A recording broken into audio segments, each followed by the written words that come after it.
Well, guys, as of right now when I'm filming this, I have 8 days to the Edelbrocks Sick Smokies event. And as you can see, the 65 Mustang is not behind me. My 66 is sitting there. Well, just in case you missed it, the 65 is now running. So make sure you check out that video. It should be the one just right before this one. So, 8 days, guys. This is the first time I have flipped this front end over since I have gotten back from the No Name Nationals. So, there's a bunch of stuff to go over, and a bunch of stuff to do, and a little time to get there because I think we're going to change some things too along the way. But we'll see how the timeline falls, and we can go from there. So, the 66 done well all the way to No Name Nationals. That was almost an 800-mile ride there and back. Absolutely no issues with the engine, other than maybe a little seep around the valve covers up here, which is about normal for these old crappy aftermarket things.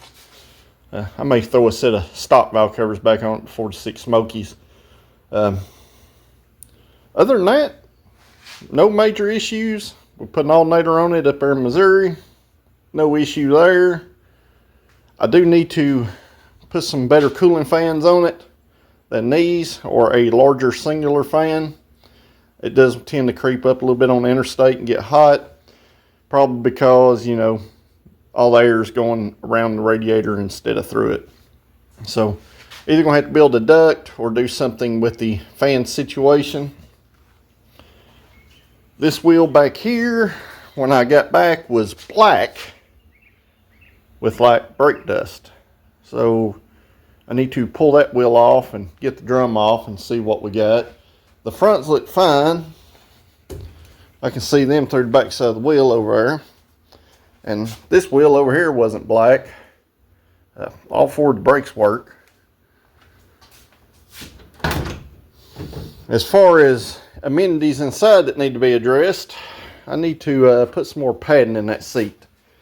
Just my hips won't take this plastic race seat even with the padded cover on it for any large amount of distance.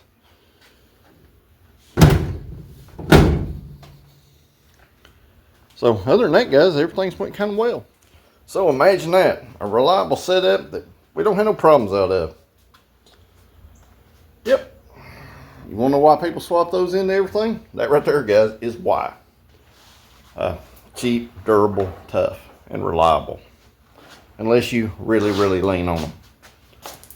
Which we are probably going to do. I don't know if we're going to do it for Sick Smokies, but before I pull this out of this car, we're going to put this thing in the party mode, so to say. Don't know when that's going to happen, but I've been collecting a few things and taking some things off some other projects around the house. So I don't want this video to be a whole lot of just me rambling on, but I pulled the GT45 turbo off the mid-engine Geo. I've got a powerglide over here on the bench. So you can kind of get where we're going here, right? So, like I told you guys before, this engine has been 670s on the motor. And unfortunately, with the overdrive transmission, we have slowed down significantly to the tune of about a second. Spraying 150 shot nitrous in it brings it about to the level where it ran before on the motor. So the 4L60's got to go. And the thing is, I don't know if I've got time to get this powerglide together, get it swapped in this car, and get a turbo set up on this car before the Sick Smokies. Or if I need to go ahead and just put the powerglide in it and live without the overdrive, throw some mufflers on this thing because it's deafening loud, and you know, do the other small things that we need to do. And then when we get back, put the turbo and stuff on the car. Choices and decisions. Let me know what you guys think. So, this is the powerglide I got. Trans brake. This is pretty much, guys, this is a buddy of mine's transmission that we just pulled out of his race car, and I'll drop a little picture down here. But he paid a big bunch of money for his transmission. It was supposed to have a bunch of stuff done to it. It was supposed to have been good to about 1,200 horsepower or so. Unfortunately, it worked well and didn't have no issues in his car, but I got this thing tore apart just to check it. And you always want to check especially a transmission got a bunch of passes on it. We got stock planetaries. We got a stock band in here that don't look hot at all. The clutches, it's got all 2 clutches in it. And they look alright. These have a few little hot spots on them, but I think they'll be alright. The material looks fine. Does have a manual trans brake valve body in it and a deep hand, but that's where all the aftermarket stuff stops. Meaning it don't even have an aftermarket accumulator cover. Don't have an aftermarket accumulator. It's still got a single ring in it. They took the governor out, so all you had back here for tail housing support was the factory bushings that don't look like they've been changed. You know, so on and forth. So basically what he paid a big bunch of money for was a bracket power glide. That's what I'd like to call this. To make a power glide holding power, you need a wide band. You need an 8 or 10 clutch high gear. This one still got the 5 clutch high. Generally a set of planetaries, a pump, which this thing's got the stock pump. And, you know, a dual ring accumulator and a few other little things. So, surprised it's held up as long as it has. And you can see from the picture, the car's pretty nasty. Works pretty well. So, we put a turbo 350 in his car to try to spunk it up a little more because it don't have enough gear for a power glide. My car's set up the exact same way with almost the exact same motor. So I'm probably going to knock a little bit out on the bottom end on this with the power glide, but when we turbo it, it'll equalize all those things. So let's see what we can do with this transmission, and we'll go from there. Don't you wish some of this stuff just put itself together like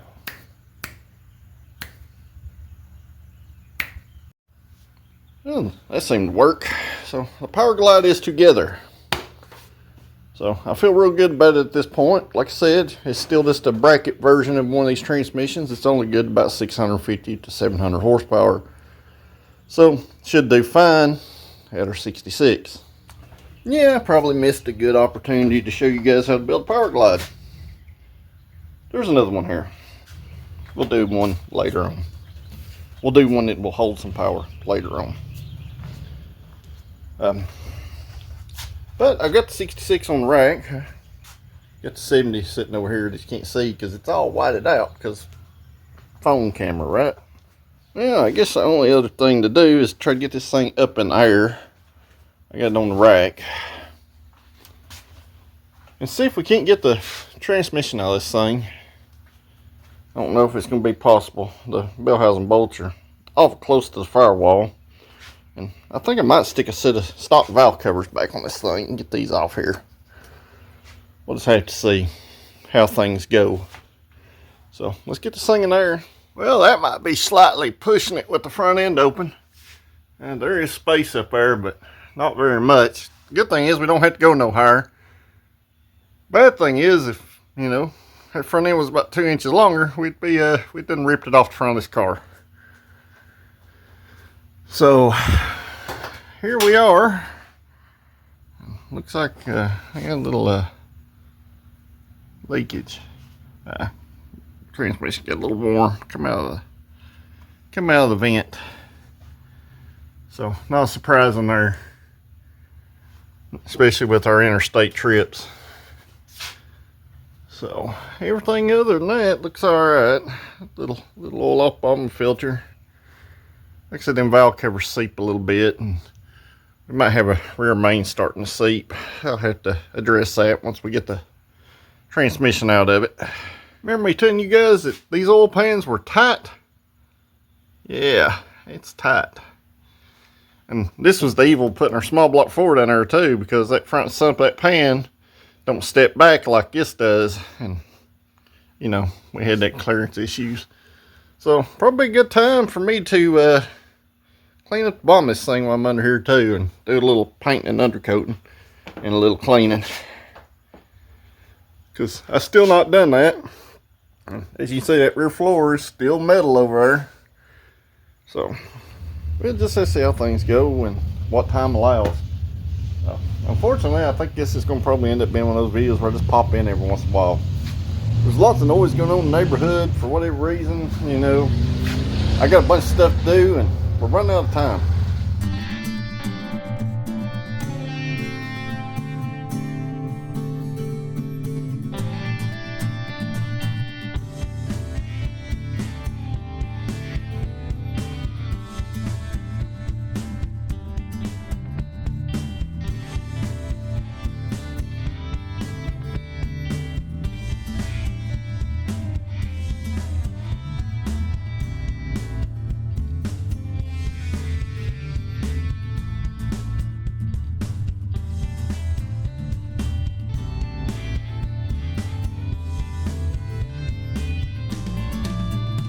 Well, got the transmission out of it. So my sticker come off my torque converter sometime in the past. This was a real nice converter when I had it built. It's a FTC custom built converter for this setup. And I think I did find my leak under here. It is a rear main. So I put a rear main seal. And it looks like the cover has been leaking around it back here too. So we'll go ahead and put a rear cover on there. And everybody can see the aluminum block, even though it's painted. I think I'm gonna wire brush this belt housing flange off. All the paint's flaked off of it, and you know, got one of these on the way from the parts store. Helpful LS tip here, guys. If you need to put a rear main in it, just go ahead and buy the cover kit, because these covers do warp, and most of the time it's gasket back here leaking too, so it kind of knocks it all out in one piece, and the rear main seal already comes installed in the cover. New rear main installed, check. Spacer, check. Elongated convertible holes, goes 4L60 flex plate, check. Power glide on the transmission jack, check. 4L60 on the shelf. Only one thing to do now, and that is to put the converter and the power glide and get that thing shoved back up in here, and hopefully we got a dry shaft that'll fit it. So we'll have to see.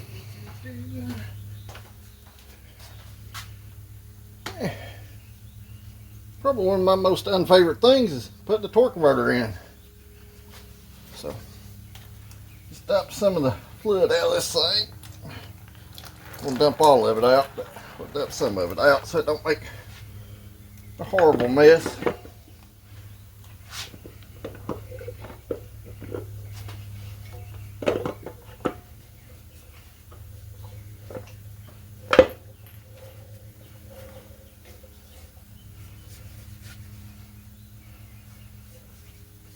And it feels like it's all the way in there.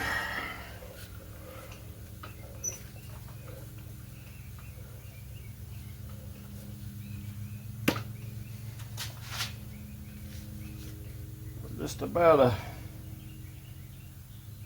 half a finger's width off the pump seal back here, so I think we're good.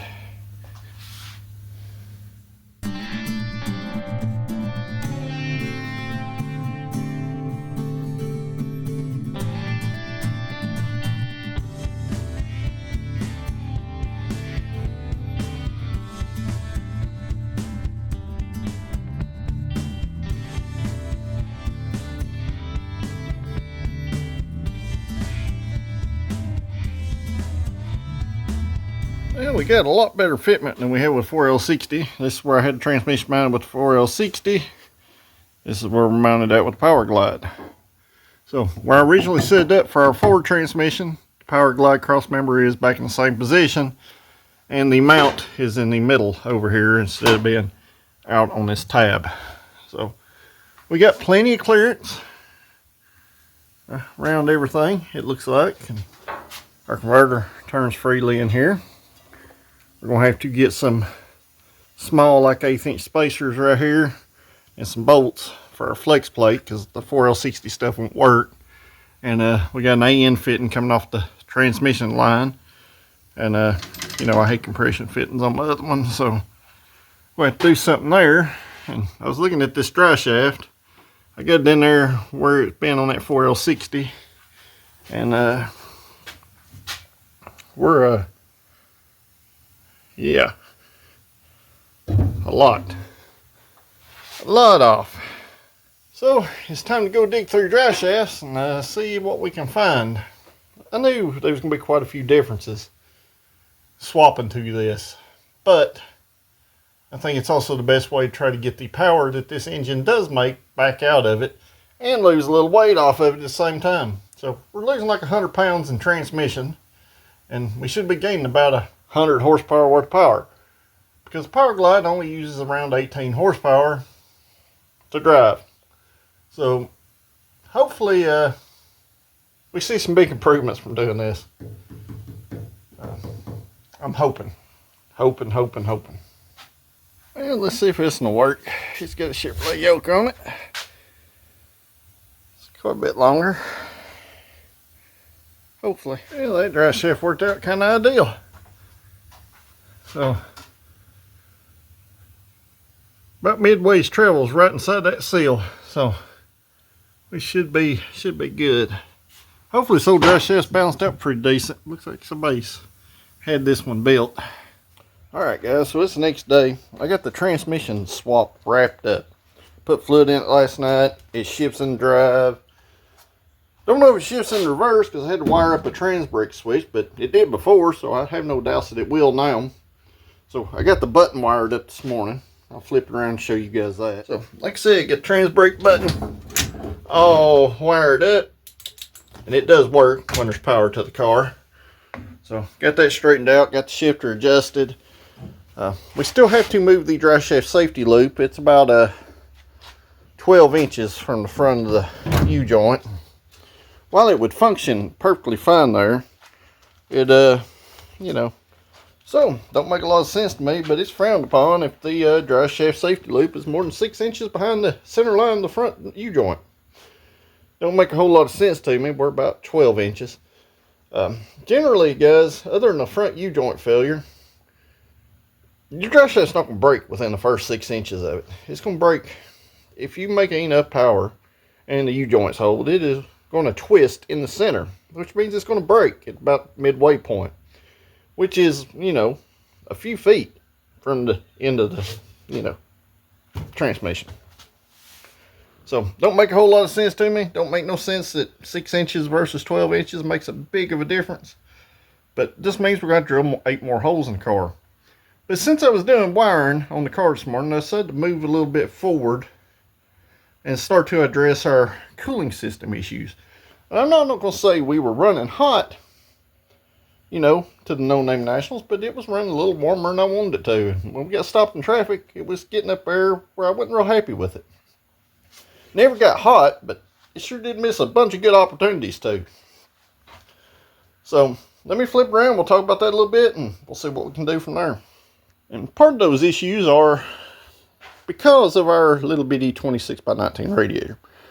The other part of it is it's an offshore radiator.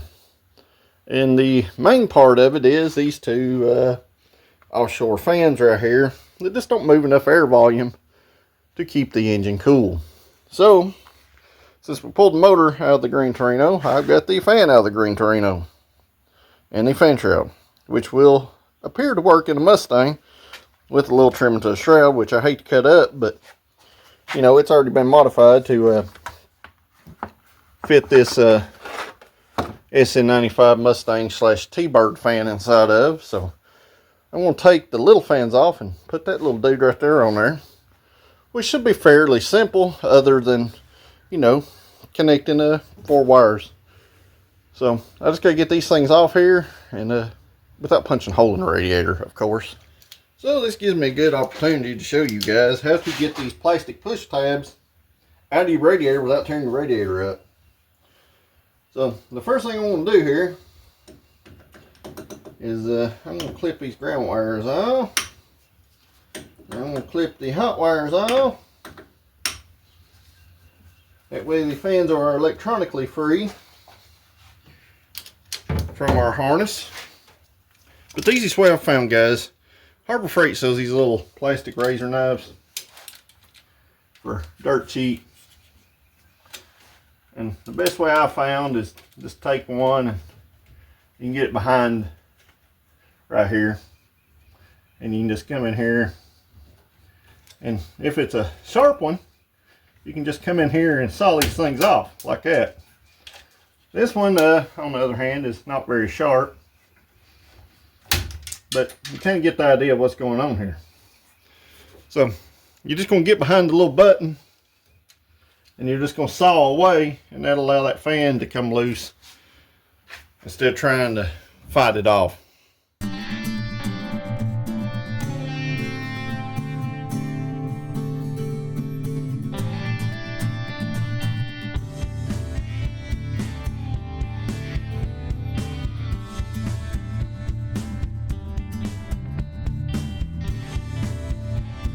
Yeah, got the fan strap bolted on there.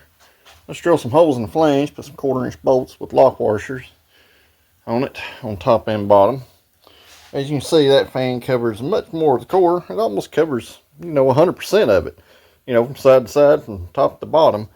So the fan shroud's really not doing nothing but mounting the fan, but the fan is within 1/8 of an inch of the radiator, so we should be good there. And if we're not, I've got a backup for that too. And I'm just going to carry a stock fan with me with a good clutch. And then I can just take the electric fan off of it and screw that little puppy on there if I need to. And of course, it's too short, so it won't be in the shroud. But, sometimes you got to do what you got to do in an emergency situation. I should have knew better than those little fans not be sufficient. Yeah, with 306 cylinder in it, that's all we had room for. With this, we got quite a bit more frontal room, and I figured I would take advantage of it to try to remedy this situation. Fortunately, I can run off the same relays. I'm just going to put this fan where it runs on high all the time. When the fans come on, it'll be on high. When it cools down past the point of when the thermostat cuts off, it'll cut off. So let me get these things wired up and we'll move on to our next little project that we need to address. Well, guys, we're back in the air again. It's time to address the dry shaft loop thing. But first, I'd like to kind of give a shout out to a guy that stopped by. I don't really have many of you guys that actually show up here at the shop. And, I'm going to draw a picture of his car right about here. I think a lot of you will appreciate it. So, super nice car, right? I thought so. So, dry shaft loop, dry shaft loop, dry shaft loop. 6 inches. I'll show you. I'll flip it around. 6 inches. Alright, 6 inches. You can't be no more than 6 inches from center line of your U-joint to your dry shaft loop. So this is insatiably hard to film. But yeah, we're about 9 15/16. So we need to bring it up to approximately this point right here. So it looks like we're going to be in these ribs right here on our floor pan. These were in the back set of ribs here, so we just need to move this to here and drill 8 holes. Sounds simple, right? Yeah, it will be. It's going to be hard, especially here on the rack, to get to the top side of these bolts. So I'll figure it out. I always do.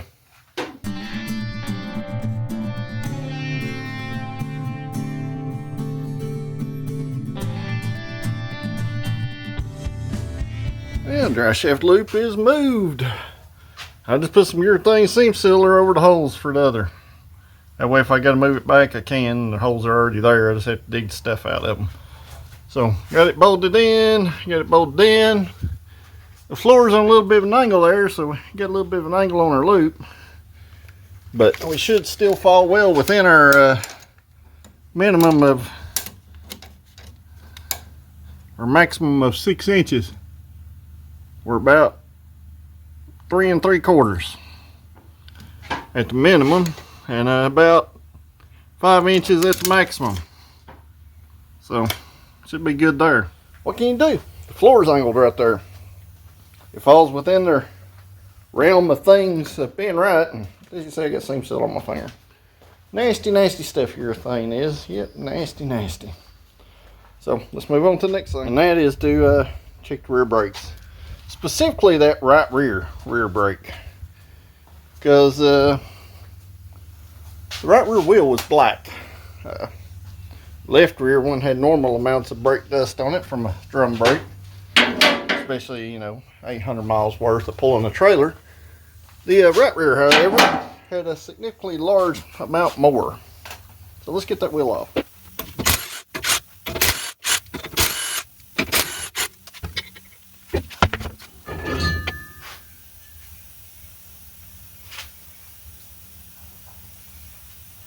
Looks like it's just brake dust. I don't see anything abnormal. Looks like the shoes are seated in on this side. Just normal brake dust. I thought it might have been something moldy, but I don't guess so. You know, you guys probably ain't gonna see up here. It's probably dark, but it's just brake dust. A little blow off, and everything looks fine. Thought maybe it might have been sticking or something, or maybe a piece of hardware got all cattywampus, but everything looks okay.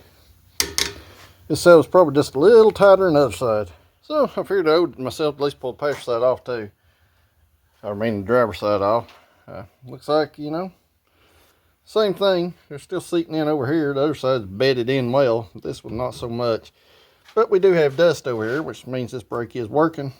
So I think I'll give this a click or two up on this side and blow these out and put the wheel back on it. Don't believe there's no major issues there. So good deal, right?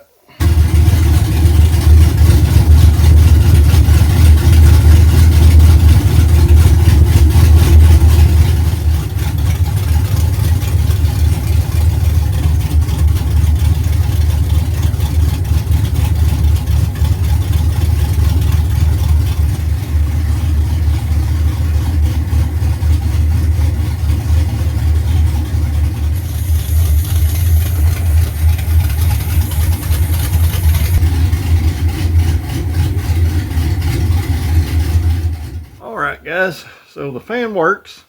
Seems to keep the car cool, which the other fan kept the car cool generally. You know what I mean? I had to sit here for an excessive amount of time. They were start creeping up. I think I'm in a pretty good spot. Other than possibly changing these valve covers to another stock set. That way you can get rid of the little seepy. And when I say seep, I mean it seep, which I still got brake dust and urethane on my fingers, but it's just got a seep up here at the top to the valley side. Not enough to even make a drip off the bottom of the car. I will probably change those. I've still got a couple days, but the time is greatly dwindling down. So we've knocked out quite a bit of stuff in this video. The transmission swap being the biggest thing. I would like to get some kind of exhaust rigged up on this thing this time, just to kind of quieten it down a little bit. That's a personal thing for me, not a requirement or anything. I do need to look into the horn a little better, because the horn does have to work to pass the tech at Sick Smokies. It does work, but it only works with the horn in one position. I think it's because the horn ring itself is distorted because the steering wheel has big cracks in it. But it does work. I may have to take that and put it on a button, as much as I don't want to. I wanted the factory horn to work with the factory horn button. Other than that, I mean, other than maybe changing oil in this thing again, I think we should be pretty good to go to the track and hopefully test this Tuesday. I'll be able to get one more test session in before the Sick Smokies event. I'm really hoping this powerglide makes a big difference. So our next video will probably be us going to the track, finishing up the rest of this little small stuff, going to the track, see if this transmission made a difference or not. I know we're going to lose a little bit in the first gear ratio, but I think we're going to gain a lot in the big scheme of things here. I was planning on turboing the car before the Sick Smokies event, but we're kind of tied to running 640s or slower because I don't have an NHRA competition license. There was a thing in the packet that they just sent out this week that I thought it was 530s, 539, which is what our roll cage is good to. So that kind of put a damper on my plans and kept me from trying to speed the car up too much. It's already went 690s at the No Name Nationals in unideal hot conditions on a bad track. So I totally anticipate this car to run 660, 650s at the local track with the 4L60. So the power glide is going to use a little less power, and I think we're going to be right there at our limit, and we may have to actually slow this car down a little bit, but we'll just have to see. So I'm going to cut this video off here, guys. I appreciate you guys watching these videos. So if you haven't yet, make sure you like this video, share it with your friends. If you're not a subscriber, hit that subscribe button because it does help the channel to grow. If you are a subscriber, I greatly appreciate you guys, and I look forward to everybody's comments down below. And I know nobody's seen Daisy in a while. I'll draw some clips of me and her playing over this past week.